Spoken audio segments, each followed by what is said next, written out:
Buenas noches y bienvenidos a Signo Pesos, la economía al alcance de su pantalla. Estos son los temas claves de hoy. Las preocupaciones de la OCDE sobre Colombia, demasiada informalidad laboral, niveles elevados de deuda pública, pocos pensionados y recaudo tributario insuficiente hacen parte del diagnóstico presentado hoy. Con Mauricio Olivera, director de Econometría, hablaremos del tema y de las recomendaciones que entrega la OCDE a nuestro país. Hasta que el dinero los separe, las peleas en pareja por causa del dinero y los gastos son muy frecuentes en nuestro país. ¿Qué hacer para manejar sabiamente los recursos económicos en el hogar? Un experto de la compañía Resuelve tu Deuda nos trae muchas y muy buenas recomendaciones.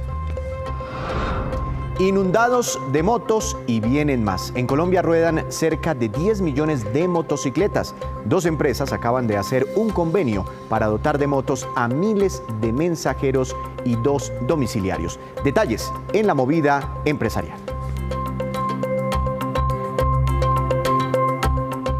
Comenzamos esta emisión con esta que es la cifra económica del día. 5,5% y corresponde al nivel de crecimiento económico que espera para Colombia este año la OCDE según sus nuevas proyecciones. El estudio revelado hoy proyecta que para el próximo año este crecimiento se moderará al 3,1%.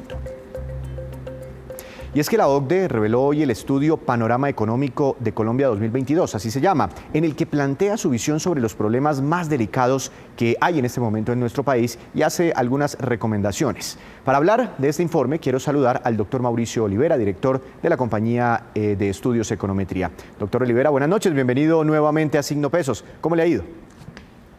Víctor, buenas noches. Muchas gracias por la invitación y un saludo a todas las personas que nos están viendo.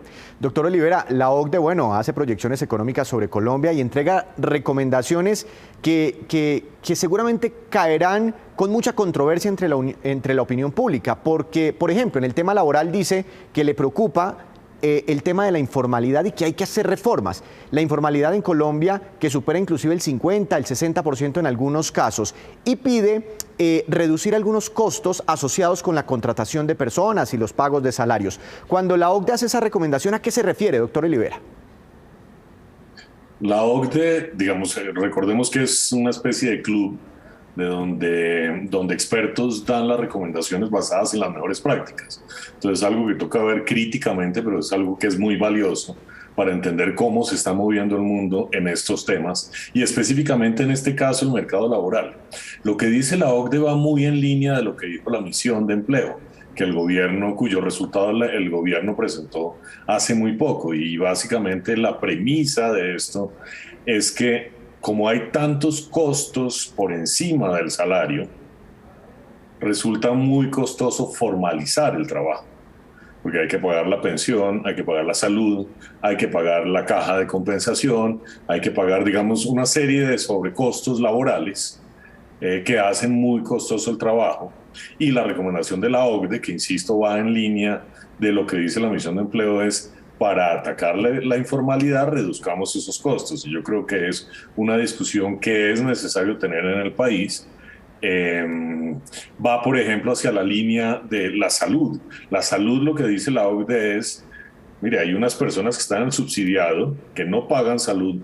Hay otras personas que están en el contributivo, que sí pagan salud, y parte de esa salud lo pagan los empresarios y reciben el mismo servicio. Entonces va en la línea en la misión de empleo diciendo, mire, pues pasemos todo a pagar con impuestos, es decir, que la salud se pague con impuestos generales, no con un sobrecosto a la nómina, y así vamos atacando la informalidad para que todos estén cubiertos sin que estos costos sobrecaigan en las empresas y en las personas, que son, insisto, recomendaciones que vale la pena analizar muy bien para ver cómo resolvemos ese problema de informalidad que es tan grande. Claro, sí entiendo, doctor Olivera, cuando uno tiene un salario y es contratado, pues le descuentan, uno asume parte del pago, por ejemplo, para pensión, parte del pago el empleado para el sistema de salud, pero otro porcentaje bastante importante lo paga la empresa y a veces no nos damos cuenta de eso. Entonces, no es que desaparezcan esos aportes, porque me preocuparía quedarme sin salud y sin pensión y, por ejemplo, sin caja de compensación. Lo que recomienda ahí la OCDE es que se paguen con el presupuesto público de la nación. Sí, exactamente. Es que se paguen no con impuestos sobre la nómina, si lo llamamos así, no el empresario poniendo una parte de la salud y el trabajador poniendo otra parte, sino que sea a través del recaudo de impuestos generales del país, a través de lo que se recauda con IVA y con renta, hacer el gasto en salud por ese lado, y eso reduce los costos sobre la nómina, sobre lo que tienen que asumir los empresarios y parte de los trabajadores. Y considero que es una posición interesante. Pero ojo, esto es para atacar la informalidad, no para atacar el desempleo. Entiendo. Bueno, pero seguramente las empresas, yo no tengo el cálculo, pero las empresas hacen un aporte billonario cada año para salud, para pensiones, para caja de compensación, etcétera, etcétera. ¿El presupuesto de la nación sí tiene plata suficiente para compensar ese gasto? Claro, muy buena pregunta, Víctor. Ahí es necesario hacer los cálculos para ver si no se paga con impuesto a la nómina, sino con otros impuestos, pues cuál es el monto de esos impuestos y si se alcanza la plata ahora o si es necesaria una reforma tributaria, que ese es el otro tema. Es decir, los recursos siempre son escasos, es decir, no son infinitos, no son ilimitados. Entonces, si deja de pagarse por la nómina, que es bueno para la informalidad, pues tocaría pagarlo por los impuestos, entonces tocaría eventualmente subir los impuestos para poder financiar esa parte de salud que se paga ahora por la nómina, y eso implicaría de todas maneras una reforma tributaria. Entonces, digamos, interesante es ver el paquete completo, porque se deja de cobrar por un lado, pero toca cobrarlo por otro para poder financiarlo. Y en ese sentido es una decisión de la sociedad. Y estoy muy en la línea de la OCDE cuando plantea que el siguiente gobierno tiene que pensar en muchas reformas, y parte de esas reformas pueden ser estas. Por ejemplo, en temas tributarios, cuando hablamos de recaudo de impuestos, ¿usted qué opina de esa observación o esa recomendación que hace la OCDE para que más personas naturales contribuyan con alguito de sus rentas, de sus ingresos? O sea, hay dos puntos importantes. El primero, yo lo plantearía de la siguiente manera, Víctor. Los colombianos queremos un Estado pequeño en términos de impuestos, es decir, no pagar muchos impuestos, pero queremos un Estado pequeño en términos de gasto, que se financie mucho con el gasto, eso por un lado. Por otro lado, la OCDE plantea básicamente una realidad que ha sido muy discutida en Colombia, pero es una realidad. Si comparamos con todos los países de la OCDE, en el país donde las empresas pagan más impuestos, proporcionalmente es en Colombia, y en donde las personas naturales pagan menos impuestos es en Colombia. Entonces, digamos, eso es una realidad. Obviamente, al poner más impuestos a las empresas, pues tienen más dificultades en crecer, y las empresas son el motor de desarrollo del país, pero al ponerle impuestos a las personas, ya lo vivimos en Colombia, pues este fue como el detonante del paro que vivimos a principios del año pasado. Entonces es una discusión difícil, pero es una realidad. Tal vez, y creo que esto sí es importante decirlo, es que desafortunadamente, por la realidad que vivimos, los colombianos poco confiamos en el Estado, porque pagamos impuestos y vemos que el Estado no devuelve sus impuestos, digamos, y está en la mitad metida la corrupción, pero hay una ineficiencia del Estado. A veces, digamos, por ejemplo, en el sector salud, es necesario la tutela. La tutela se volvió casi que la práctica común para poder obtener un servicio de salud. Entonces, lo importante, creo yo, para el siguiente gobierno es ganarse la confianza de los ciudadanos, entender por un lado, obviamente, que no hay corrupción, que llegan personas que no son corruptas, pero más allá de eso es necesario hacer una gran reforma del Estado, un Estado volcado al ciudadano, un Estado que le devuelva los impuestos a los ciudadanos y que ellos lo sientan, es decir, que se volque al servicio al ciudadano. Y tal vez ahí, después de ganarse esa confianza, una reforma tributaria sería mucho más aceptada. Es un reto enorme, pero es necesario hacerlo porque la sociedad tiene que seguir avanzando. Dentro del informe a la OCDE no solo le preocupa el tema laboral, el tema tributario, sino el tema pensional. También muestra una gran preocupación. ¿Usted pudo leer las recomendaciones al respecto desde esta organización? Claro que sí, digamos, hay como dos premisas que plantea la OCDE que son reales también del sistema pensional. Primero, una baja cobertura en términos de cuántos adultos mayores tienen una pensión, 1 de cada 4, es decir, el 25%. Y por otro lado, que lo hemos planteado ya varias veces, la regresividad. El sistema pensional colombiano y específicamente el régimen de prima media que administra Colpensiones es regresivo. ¿Qué quiere decir regresivo? Que le da más subsidios a las personas que más capacidad de ahorro tienen. y debería ser al revés. Los que reciben más subsidios son las personas que menos capacidad de ahorro tienen. Y propone una reforma que también se ha discutido en Colombia, Víctor, digamos, toca ver los detalles, pero en general es una reforma de pilares. Propone algo así, lo traduzco de esta manera, como agrandar el monto de Colombia Mayor y la cobertura de Colombia Mayor, ¿sí? Y de ahí en adelante un pilar de reparto, como el de Colpensiones, y por encima de eso los fondos privados. Entonces, digamos, es una reforma de pilares que también se ha discutido en Colombia, y pues obviamente el diablo está en los detalles, pero creo que la visión ya se ha discutido mucho en Colombia. La gran pregunta es políticamente cómo avanzar, porque eso es darse un lapo también político para lograr la mejor reforma posible. Pero es que hacia allá va mi pregunta, doctor Olivera, ¿cómo hacer para que no nos neguemos desde un principio a debatir y a analizar los temas y a mirar las opciones? Porque es que lo que ocurrió el año pasado es que se presentó una reforma y si siquiera leerla en muchos casos, pues se le dijo que no, inmediatamente. Y bueno, aquí vemos que esa reforma traía muchas de estas recomendaciones. Ahora, si después de analizarla no nos conviene, pues listo, la hundimos, ¿no? Pero ¿cómo hacerlo políticamente viable? Claro, digamos, yo creo que estamos en una... Es decir, se puede ver el vaso medio lleno, medio vacío porque hay mucha incertidumbre de lo que va a pasar con las elecciones, pero medio lleno porque yo esperaría que llegue un gobierno que tenga credibilidad y que tenga una muy buena comunicación para discutir todas estas reformas. Obviamente detrás de esto están los temas, insisto, de corrupción y de eficiencia del Estado, y tal vez es lo primero que toca empezar a hacer, es volver mucho más eficiente el Estado, volcado al ciudadano, resolver problemas sociales de muy corto plazo. Otro de los temas que trata la OCDE es el desempleo, pero también entrar a discutir reformas de largo plazo. La pandemia, lo que yo creo que hizo Víctor, fue profundizar unas realidades que ya existían. No aparecieron problemas, profundizó problemas. Problemas de un mercado laboral que no funciona bien, problemas de una baja cobertura pensional, digamos, muchos problemas sociales, de desigualdades, problemas de crecimiento también, porque la OCDE misma lo dice, somos un país muy cerrado, nuestras exportaciones están muy concentradas en bienes primarios y deberíamos diversificar exportaciones. Entonces, los gobiernos que llegan en general llegan con una especie, se llama luna de miel, en donde tienen una ventana de tiempo para ganarse la credibilidad y hacer las reformas. Y yo creo que el próximo gobierno que llegue tiene que empezar desde el primer día a trabajar y a comunicar y a discutir estas reformas para llegar a lo mejor, a lo que más le convenga a la sociedad colombiana. La comunicación es fundamental. Una última pregunta, doctor Olivera. Dentro de las propuestas de la OCDE está una que me llama mucho la atención, es como fusionar las transferencias que reciben los más vulnerables en el país. Estamos hablando, si entendemos bien esa idea de que una persona reciba en un solo pago Familias en Acción, Ingreso Solidario, Adulto Mayor, etcétera. ¿Cómo ve usted eso? Sí, exactamente. Digamos, hay unas transferencias que en realidad son una creación latinoamericana en Colombia y que se crearon en América Latina. En Colombia es Familias en Acción, en México es Progresa, en Brasil es Bolsa Familia, que son unas transferencias que se condicionan a algo.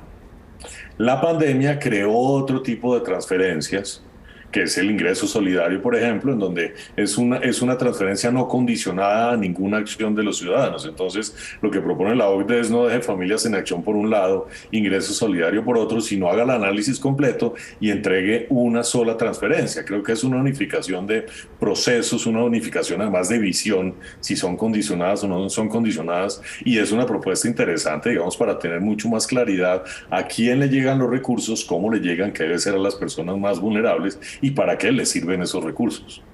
Doctor Olivera, muy interesante su explicación, nos ayuda a entender muy bien todas esas recomendaciones que hace hoy la OCDE, club al que ahora pertenecemos, ¿no? Hacemos parte de la OCDE desde hace unos años. Feliz noche, gracias por estar con nosotros. Víctor, muchísimas gracias y un saludo a todas las personas que nos están viendo. No solo hay recomendaciones en lo pensional, laboral, en lo tributario, hay muchas más recomendaciones. Hacemos una breve pausa, pero cuando regresemos espere, ¿cómo le fue al comercio durante el mes de enero? Ya regresamos. Continuamos en Signo Pesos. Si hay algo difícil para la mayoría de las personas en el campo financiero es hacer una buena administración del dinero, pero hay algo todavía más difícil y es hacer ese buen manejo, pero en pareja. Para conversar de este tema quiero saludar al doctor Luigi Estupiñán. Él es gerente de ventas de la compañía Resuelve tu Deuda. Doctor Estupiñán, buenas noches, bienvenido a Signo Pesos. ¿Cómo le ha ido? Muy buenas noches, Víctor. Muy bien, muchísimas gracias. ¿Cómo estás tú? Muy bien, doctor Estupiñán, ¿por qué se generan tantas fricciones por temas económicos de dinero y financieros entre las parejas? Entre las parejas, digamos que ese es un factor súper importante, Víctor, y radica en dos escenarios de forma puntual. En cualquier pareja deben existir dos conexiones, confianza y comunicación. Y para ello, pues básicamente es donde tenemos que fortalecer estos dos ambientes con el objetivo de lograr obviamente una mejor administración de capital. No solamente en las parejas que ya son tempranas, sino parejas que ya llevan muchísimo tiempo y han perdido pues directamente ese enfoque, ¿no? Claro, en las parejas suelen existir casos en donde uno es más desorganizado que el otro, o el otro o le gusta hacer compras compulsivas más que el otro, hay uno que es más ordenado, en fin. ¿Cómo se pueden complementar las parejas? Sí, directamente ahí es donde hablamos de la relación o la comunicación que se debe mantener de forma afectiva. Básicamente las finanzas son un proceso muy complicado de manejar y normalmente entre parejas ocultamos muchísima información. Lo que tú dices es una realidad constante. Básicamente generamos gastos despresurados, consideramos que tarjetas de crédito son imponentes al tener que empezar a gastar. Entonces el éxito para poder manejar esta relación es la comunicación. Mantener unos gastos propios, recordar que siempre hay un manejo de capital de forma individual, lo que les va a permitir lograr objetivos y sueños a gran escala, pero lo primero es esa organización. Entender de dónde vienen los gastos, para qué provienen esos gastos y obviamente plantearse sus objetivos y metas a gran, mediano y largo plazo, pues para evitar esas fricciones de gastos desmesurados, ¿no? Pero ¿qué es comunicación? Cuando usted me dice debe haber comunicación, ¿eso qué significa? ¿La pareja le debe contar al otro cuánto se gana? Digamos que es necesario, pero cuando no es tan temprano una relación, porque hay que tener en cuenta que nosotros de forma personal mantenemos, digamos, una identidad económica. ¿Cuánto ganamos? ¿Cuánto gastamos de forma natural? La comunicación va más allá, digamos, cuáles son los objetivos, cuáles son esos sueños o paradigmas que tenemos con nuestro capital o inversión normal mensual como pareja, pues para lograr obtener básicamente mejores ingresos, mejor disposición, un mejor capital de ahorro, entre otros escenarios que les permita, uno, seguir comportándose de forma individual con su capital y plantear objetivos como ahorros, capitalización a futuro para esas parejas que están construyendo, ¿no? Esas fricciones entre parejas se dan entre quienes ganan, una de las dos personas de la pareja gana más que el otro, o cuando se gana también, digamos, o cuando tienen salarios similares también se presentan este tipo de fricciones. Sí, digamos que las fricciones no es más como de pronto quién gana más que el otro, sino de pronto cuáles son mis intereses y mis intenciones para gastar ese dinero, ¿no? Porque nosotros a veces normalmente, te pongo un ejemplo, quiero comprarme una camisa y no le cuento a él o a ella o a mi pareja en ese momento, quiero empezar a ahorrar para un vehículo, no hay una comunicación, entonces los gastos empiezan a ver de esa forma con una fricción constante. Más que de pronto una equidad en lo que ganan, quién gana más, quién gana menos, es esa falta de comunicación de los objetivos claros, que es lo que les permite construir, digamos, como una empresa en esa relación o como un hogar futuramente, ¿no? ¿Cómo deberían administrarse o manejarse los gastos relacionados netamente con el hogar? ¿Qué porcentaje debería poner el uno o el otro? ¿Cómo se puede conciliar eso? Bueno, nuestra recomendación puntualmente con base al conocimiento en Resuelve tu Deuda, lo que nosotros le recomendaríamos siempre es plantear, no sé, tengo una cantidad de ingreso, ¿quién es el que justifica de pronto una entrada mucho mayor y empezar a generar una participación de gastos? Normalmente cuando estamos en el hogar un 50-50 sería el ideal, pero obviamente de pronto no todos vamos a tener el mismo recurso, ¿cierto? Lo primero es destinar del 10% lo que cada uno gana para empezar a mantener un ahorro o un capital. De esta manera, eso se puede utilizar como una caja menor en caso de necesidades y empezar a postear, lo primero es decir, las prioridades en gastos, como las deudas, mi diario vivir, mi arriendo, servicios, mercado, y de esta forma empezar a dividir esos gastos de forma equitativa, como ellos se sientan o como nosotros como pareja nos podamos sentir un poco más cómodos, pero a través de esa comunicación, Claro. ¿no? ¿Cómo evitar caer en problemas, pues diría yo, ¿no? Como que yo tengo que pedirle permiso a la otra persona para comprarme mis cosas. Si ambos tienen un salario y ambos tienen ingresos, como que llegar a ese punto en que para poder hacer cualquier movimiento financiero propio, individual, algún gustico que yo quiera, tengo que pedirle ese permiso a la otra persona, a mi pareja. Sí, eso pasa muchísimo. Y digamos que ahí es donde entra, Víctor, el escenario de la confianza, de uno de los dos puntos que te comunico, ¿no? La confianza radica en entender que cada uno como individuo genera sus propios ingresos, tiene sus propios sueños, individualizan objetivos muy claros, ¿no? La confianza es el determinante o el detonante positivo que les va a permitir como pareja estar de acuerdo en que tú tienes tus sueños, tú tienes tus metas, tú quieres, no sé, comprar tu vehículo, ingresar a un curso de inglés, pero yo también tengo otros vehículos como otros vínculos como una motocicleta, quiero salir del país, pero el respeto dentro de una relación es lo más importante, entender que cada uno trabaja, cada uno trae unos ingresos justificables que como individuos antes de llegar a una relación los lleva a tener, digamos, una claridad, materializar esos sueños para que dentro de la relación no haya esa fricción, que haya de pronto ese tono de envidia, como de molestia, de pedir permisos, porque pues realmente una relación es una base de comunicación, confianza, pues para que puedan construir día a día. Doctor Estupiñán, ¿estos temas deberían quedar claros y definidos antes de tomar la decisión de casarse o no sé, de irse a vivir en unión libre con otra persona? Debería quedar claro, oiga, usted paga el arriendo, usted paga la luz, los servicios, no sé, usted paga el gas. ¿Eso que debería quedar definido o después de un tiempo mirando la convivencia, deberían definirse esas cosas? Claro, es mejor definirlo antes, Víctor. Inicialmente nosotros tenemos un noviazgo, ¿cierto? Una relación, un acercamiento. Ahí empezamos a convivir con la persona o a entenderla un poco, sus hábitos, cómo gasta, en qué desea invertir, ¿no? Cuando nosotros pasamos de un noviazgo, por ejemplo, a una unión libre, es porque determino que esta persona que está a mi lado cuenta con cualidades fuertes para yo poder crecer, ¿no? Nuestro objetivo como seres humanos es llegar a un punto donde alguien pueda construir al lado de uno.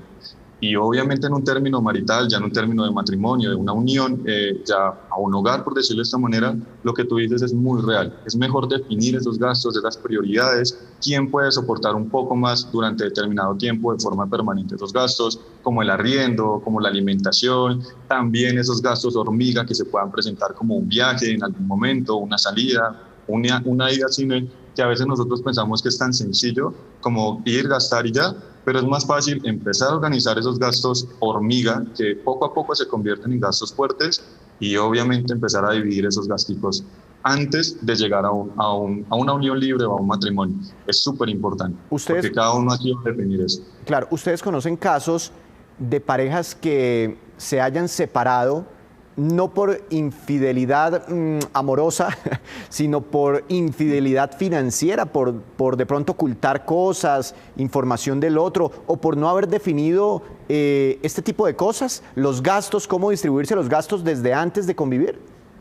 Claro que sí, señor Víctor. Digamos que actualmente nosotros tenemos diferentes clientes con diferentes escenarios que tú planteas, no una infidelidad solamente emocional, sino financiera. Y esto pasa porque adquieren deudas antes de, digamos, una unión puntual, ¿cierto? No se la comentan a su pareja, no les informan con qué objetivos o qué deudas tienen pendientes, y eso es lo que más rompe una relación. Porque hemos tenido personas y clientes que nos buscan intentando solucionar sus obligaciones, intentando obtener esta segunda oportunidad, cuando su pareja ni siquiera sabía que existía esa obligación. Y sí hay muchas personas que por esta falla, por esta falta de comunicación y de organización, antes de comenzar algo tan serio como es un hogar, una familia, un matrimonio, pues tienden a quebrarse rápidamente, porque pasa muchísimo, eso es la constante. Una última pregunta, ya que menciona que acuden mucho a ustedes, parejas en esta situación.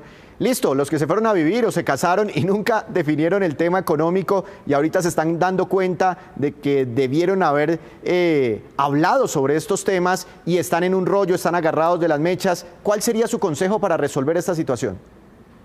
Lo primero, buscar una asesoría puntualmente, en este caso como la nuestra, donde les podamos ayudar a entender muy bien dónde están sus gastos, dónde están sus finanzas y qué objetivo claro puedan tener en el futuro. Claramente, para llegar a un acuerdo debe haber comunicación y una confianza. Ya se cometió el error, ya hubo el silencio, posiblemente se ocultó en algún momento esa infidelidad financiera, ¿cierto? Normal. Pero pues el objetivo de una relación es salir adelante juntos, una plena comunicación, una correcta asesoría y obviamente para poder salir adelante un trabajo en equipo que tiene que ser mutuo. Doctor Estupiñán, muchas gracias por estas recomendaciones, muy interesante el tema, feliz noche. A usted, señor Víctor, que estemos bien, una bonita noche y que estemos bien. Ahí tienen entonces, todos tienen entonces tips para solucionar estos problemas muy frecuentes de pareja. Hacemos otra breve pausa, pero ya les contaremos en cuáles países disfrutan más días de vacaciones según sus normas laborales. Ya volvemos. Y su encuesta mensual correspondiente a enero sobre el comportamiento del comercio aquí en el país, denominada Bitácora. El presidente del gremio, Jaime Alberto Cabal, nos cuenta los resultados. Veamos. En nuestra investigación de Bitácora Económica de FENALCO en enero, el comportamiento de las ventas del comercio presenta una leve disminución comparada contra el gran dinamismo que traíamos en el último trimestre del año, especialmente en diciembre. Aproximadamente el 45% de los empresarios ve incrementada su venta frente al 58% que lo había hecho en diciembre. Y por otro lado se reporta una mayor sensibilidad en los productos de consumo masivo, de aseo, obviamente de alimentos, de víveres. Y esto es una seña de que ya comienza a verse el efecto inflacionario en la pérdida de dinamismo del consumo. El costo de vida empieza a pegarle entonces a los comerciantes. En más información, Ecopetrol y el Ministerio de Agricultura firmaron hoy un convenio que permitirá apoyar proyectos productivos de miles de campesinos en el país. Veamos de qué se trata. Es con hechos como trabajamos en equipo en el gobierno de Iván Duque. Hoy hemos firmado un acuerdo con Ecopetrol para impulsar el campo emprende. Vamos a llegar a más de 3.700 familias. Se va a hacer una inversión de más de 29.000 millones de pesos. Se va a llegar a 11 departamentos y 33 municipios, con emprendimientos en la ruralidad, que pueden ser actividades agrícolas, actividades pecuarias, pero también pueden ser pequeños negocios que se tengan en la ruralidad, negocios verdes que muestren la sostenibilidad. De esa manera se trabaja también por la inclusión. Vamos a tener una línea especial para jóvenes rurales, una línea especial para mujeres rurales y una que incluya a toda la población. De esa manera trabajamos con Ecopetrol, juntos por el campo. Y una movida empresarial que seguramente causará polémica en algunos sectores acaba de anunciarse. Juan Fernández, buenas noches. ¿De qué se trata? Bienvenido con su tema para hoy. Buenas noches. Ya habíamos visto hace pocas semanas cómo el alquiler de bicicletas a los repartidores de domicilios de Rappi, conocidos como Rapitenderos, se habían convertido en una oportunidad para algunas empresas e incluso para quienes prestan el servicio de entregas.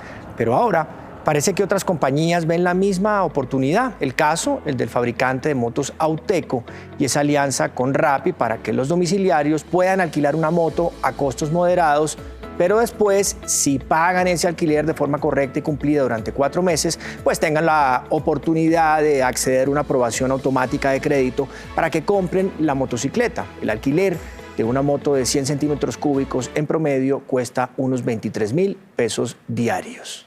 Muy interesante, Juan. ¿Y cómo sería ese proceso de alquiler?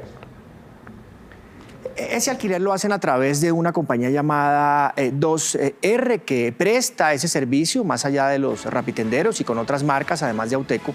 Con Rappi ya dejó de ser un piloto y el convenio tiene disponible más de 50 motos para el alquiler. Se han alquilado más de 40 y esperan llegar a unas 200. En el corto plazo, Rappi debe tener más de 25.000 domiciliarios en Colombia y sin duda, para cualquier producto relacionado con su trabajo, son un buen público objetivo. El reto está en poder atender la demanda de motos en momentos en los que se venden motocicletas como nunca antes en Colombia. En enero se vendieron, por ejemplo, 62.000 motos de todas las marcas y cilindrajes, un 37% más que el mismo mes de 2021. Y esta, pues, es la movida de hoy sobre negocios de alquiler, esta vez la oportunidad de alquilar motos a los rapitenderos. Gracias, Juan. Lo esperamos mañana con más movidas empresariales, porque ahora vamos con estos, que son los indicadores económicos que usted siempre debe conocer antes de irse a dormir. Dólar, tasa representativa del mercado que regirá para mañana, 3.917 pesos con 75 centavos, cayó 21 pesos con 56 centavos el dólar.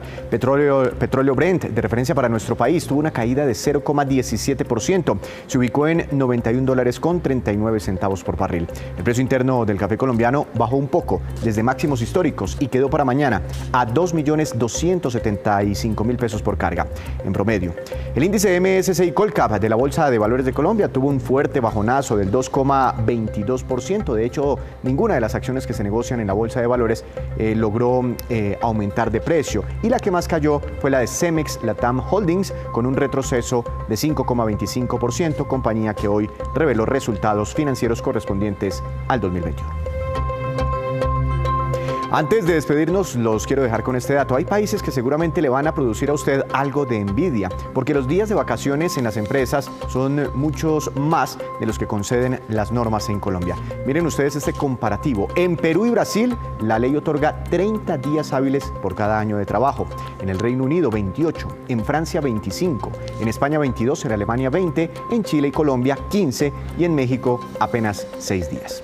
Así terminamos por hoy, pero los esperamos mañana con una nueva emisión y con toda la información económica que usted necesita saber. Esto es Signo Pesos, la economía al alcance de su pantalla. Que tenga una feliz noche.